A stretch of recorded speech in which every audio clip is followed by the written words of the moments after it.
আয়নাগরের প্রধান খলনায়ক ছিল বেনজির এবং জিয়াউল হাসান। ডিবি হারুন কোথায়?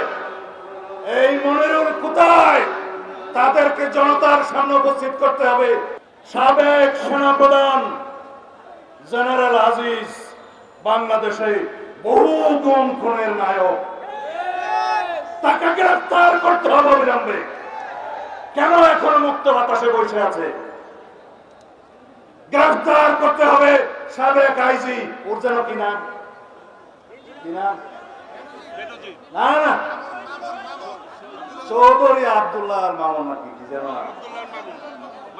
এই পিচ্ছি হারুন টারুন বিপ্লব এগুলোর নাম কি আমাদের মুখে নেওয়া উচিত? যদি তাই না হয়, আমি আপনাদের অনুরোধ করব, মিডিয়ার ভাই বন্ধুগণ আছেন, প্রত্যেকের ক্রিমিনাল অ্যাক্টিভিটিসের সমস্ত চিঠি আপনারা বাইর করেন।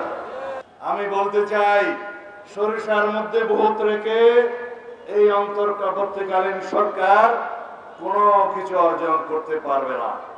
শুধুমাত্র কয়েকজনের আপনারা চাকরি থেকে বাদ দিয়েছেন, কিন্তু তারা কি করে বসে আছে? তারা দিল্লির হাসিনার সাথে যোগাযোগ করে বাংলাদেশের বর্তমান সরকারের বিরুদ্ধে ষড়যন্ত্র করছে, এদেশের জনগণের বিরুদ্ধে ষড়যন্ত্র করছে।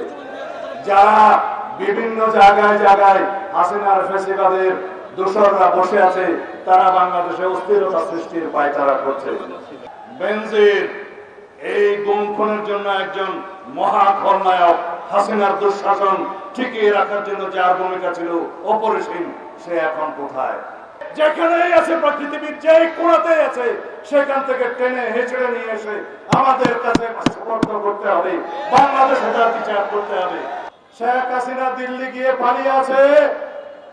আমি দাবি করছি, দিল্লি সরকারকে শেখ হাসিনাকে বাংলাদেশের কাছে ফেরত দেন। আমরা বাংলাদেশে যত গুম খুন হয়েছে, মানবাধিকার হরণ হয়েছে, যত অপহরণ হয়েছে, যত বেআইনি আটক হয়েছে, যত শত সহস্র শহীদ মৃত্যুবরণ করেছে, আত্মদান করেছে, সবকিছুর জন্য তাকে দায়ী করে তার বিচার এই দেশে করা হবে। যদি কোনো কারণে ফেরত আমরা না আনতে পারি, আন্তর্জাতিক অপরাধ আদালতে বিচার করা হবে। জাতিসংঘের একটি তথ্য অনুসন্ধানী দল বর্তমানে ঢাকায় অবস্থান করছে। আমি আহ্বান করছি জাতিসংঘের কাছে, মানবাধিকার কমিশনের কাছে, আপনারা একটি তদন্ত পরিচালনা করেন আন্তর্জাতিক মানের, যেই তদন্তের গ্রহণযোগ্যতা সারা পৃথিবীব্যাপী হবে, সেই তদন্তের ভিত্তিতে তার ব্যবস্থা করা হবে।